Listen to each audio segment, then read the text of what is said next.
Soyez salués dans le nom de notre Seigneur Jésus-Christ. Ce 13 février 2025, le texte qui nous réunit est tiré de Marc chapitre 7, les versets 24 à 30. Nous allons lire le texte. En ce temps-là, Jésus partit et se rendit dans le territoire de Tyr. Il était entré dans une maison et il ne voulait pas qu'on le sache, mais il ne put rester inaperçu. Une femme entendit aussitôt parler de lui. Elle avait une petite fille possédée par un esprit impur.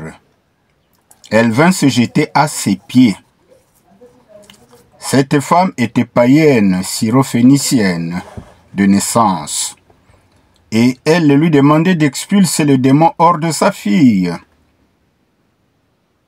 Jésus lui disait: « Laisse d'abord les enfants se rassasier, car il n'est pas bien de prendre le pain des enfants et de le jeter aux petits chiens. » Mais elle, la syrophénicienne, répliqua: « Seigneur, les petits chiens sous la table mangent bien les miettes des petits enfants. » Alors Jésus lui dit: « À cause de cette parole, va, le démon est sorti de ta fille. »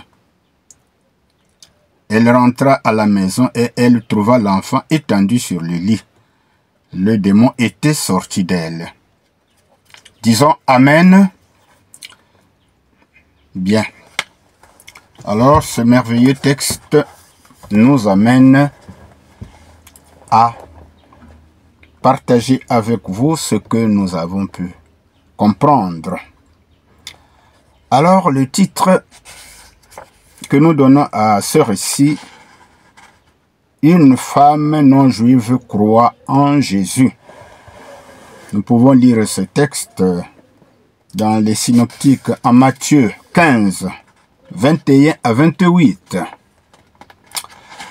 Alors, nous voyons Jésus tester la foi de la syrophénicienne. Dans ce récit, une femme non juive vient implorer Jésus de venir guérir sa fille, qui est sous l'emprise d'un esprit impur. Après lui avoir répondu en parabole, en disant que Dieu l'a envoyé uniquement parmi les Juifs et non parmi les païens, nous essayons d'éclairer la pensée de Jésus.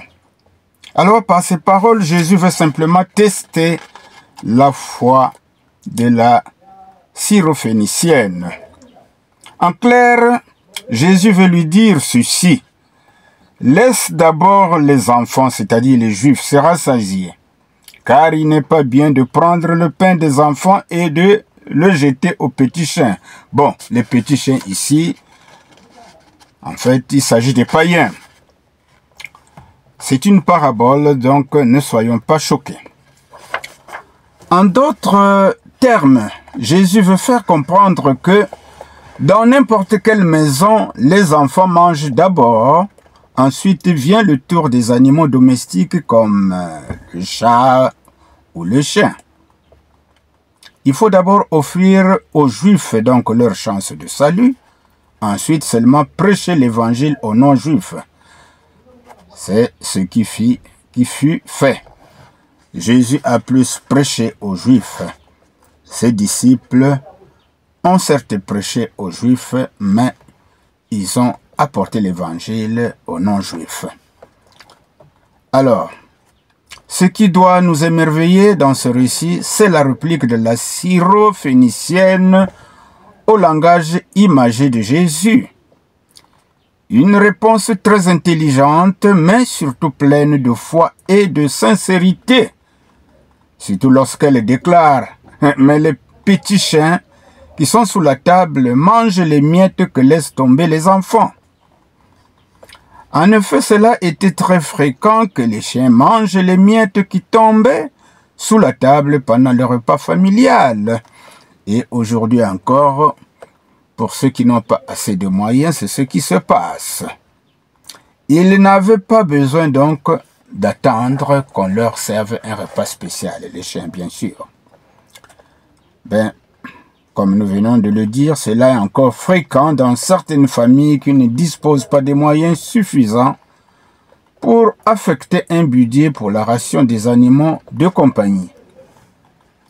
À cause de cette parole de la femme païenne, parole sans détour et pleine de confiance, Jésus peut lui dire « Va, le démon est sorti de ta fille. »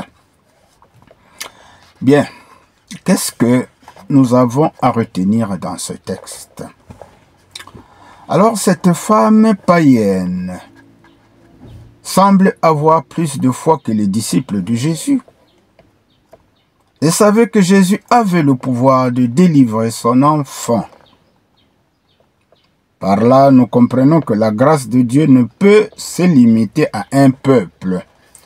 Elle est pour tous, là où la foi se trouve.